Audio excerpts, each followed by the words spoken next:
So as a real estate photographer, I'm always trying to come up with systems and methods to make both on-site and in the editing room faster and more efficient with the same, if not even better results. But let's get on-site now, and I'm going to show you how simple this process was for me. So this is the situation here. This is a nice cathedral ceiling, but everything's white.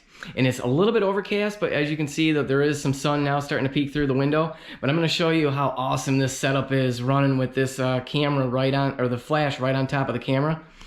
If you see now, I got my exposure set. So look at that histogram. It's pushed to the right. The peak of that histogram is right of center, and it's showing +1. And we got that island framed up. All right, so I'm going to take my first shot using my trigger. And let's check that out. I always want, if I'm not sure, I'm just going to scrub through until I get my color histogram and see how everything is pushed to the right. That means I got perfect exposure for my ambient layer. And now all I'm going to do is take and dial down my shutter. So now I'm at 80, 100. Right there looks good. And I'm just going to turn my trigger on here. The flash has been on. And now I'm just going to take a flash pop. All right. So now let's get into Lightroom and Photoshop. I'm going to show you how simple it is to blend these two images together. Let's go. All right, so here we are in Lightroom with the first ambient layer, and I haven't done anything to this. I'm going to come up here and do my single image bump there. Bring that exposure down just a little bit. I like that. And now let's go over to the flash image and do my initial bump there. I like that. So let's right click. Edit in, open as layers in Photoshop.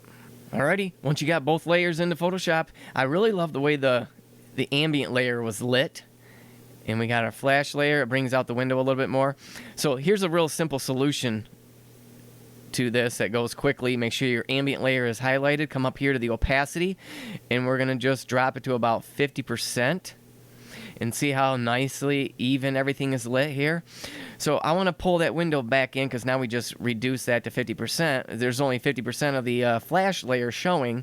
So what you can do is just select the layer mask. Don't invert it, but we're going to come up here and make sure that your black is selected with the brush tool. I'm going to bring the flow down to 5%.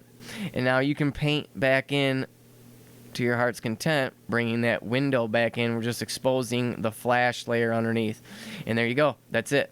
And now we're just going to right click, flatten image, Command S to bring it back into Lightroom. Make sure you watch this tutorial. This is a more in-depth tutorial where I show you 3 to 4 different angles and more on-site training. So I hope you learned something. We'll see you in the next video. Bye-bye.